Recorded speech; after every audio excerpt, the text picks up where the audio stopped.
পোশাক শিল্পের পর কৃষিজাত পণ্যের রপ্তানি থেকে বিপুল বৈদেশিক মুদ্রা আয় সম্ভব বলে জানিয়েছেন বাংলাদেশ এগ্রো প্রসেসর্স অ্যাসোসিয়েশন বাপার নেতারা। সরকারের সহযোগিতা পেলে 2027 সালের মধ্যে এই খাত থেকে $2 বিলিয়ন রপ্তানি আয়ের সম্ভাবনার কথা জানিয়েছেন বাপার সভাপতি ও সজীব গ্রুপের চেয়ারম্যান MA হাশেম। দশম বাপা ফুড প্রো নিয়ে সকালে রাজধানীর ERF কার্যালয়ে আয়োজিত ব্রিফিংয়ে এসব কথা বলেন তিনি। SU সেলিমের প্রতিবেদন।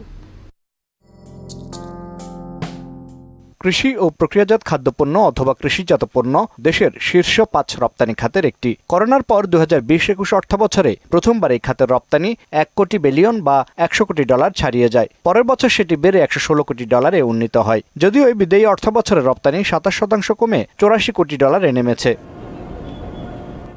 এমত অবস্থায় এই খাতের রপ্তানি আয় বাড়ানোর পাশাপাশি অভ্যন্তরীণ নিরাপদ খাদ্য নিশ্চিতে নিরলসভাবে কাজ করে যাচ্ছে বাংলাদেশ এগ্রো প্রসেসর্স অ্যাসোসিয়েশন বাপা।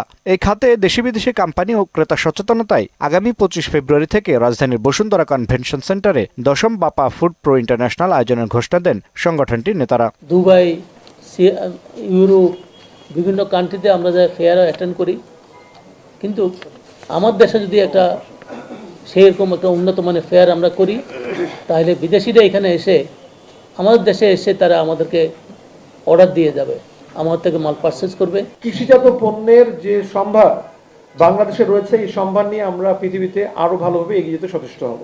এই জন্য প্রয়োজন কৃষিতে মনোযোগ, এর জন্য প্রয়োজন কৃষির উৎপাদন বৃদ্ধি, এই জন্য প্রয়োজন সরকারের থেকে সবচেয়ে ভালো ফোকাস থাকা উচিত কৃষির উপরে। ব্রিফিংয়ে এই খাতের বিপুল সম্ভাবনা ও চ্যালেঞ্জ নিয়ে কথা বলেন বাপা নেতারা। গার্মেন্টসের সিএম পদ্ধতি অ্যালাউড আছে, অন্যান্য সেক্টরে অ্যালাউড আছে, কিন্তু এটা ফুড সেক্টরে এখনো গভর্নমেন্ট অ্যালাউ করে নাই।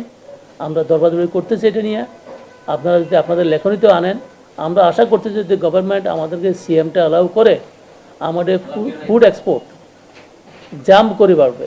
আমরা কৃষিকে প্রক্রিয়াজাতকরণের মাধ্যমে কেবলমাত্র বাংলাদেশে নয়, পৃথিবীর প্রত্যন্ত অঞ্চলে আমরা কৃষিকে পৌঁছে দিতে সচেষ্ট হই এবং তারই আয়োজন বাপা ফুড প্রোর আয়োজন করা হয়েছে। বাংলাদেশে খাদ্য প্রক্রিয়াজাতকরণ খাতের বিকাশ নিশ্চিতের পাশাপাশি আন্তর্জাতিক মানের খাদ্যদ্রব্য উৎপাদন ও রপ্তানি আয় বাড়ানোর চেষ্টা চলছে বলে জানান তারা। বেসিক ইনগ্রেডিয়েন্টস আমাদের সবই লোকাল, সেই ইনগ্রেডিয়েন্টসগুলি এগ্রিকালচার থেকে আসে। এই টাকাটা চাচার হাত পর্যন্ত পৌঁছে। SU সেলিম, মোহনা সংবাদ, ঢাকা।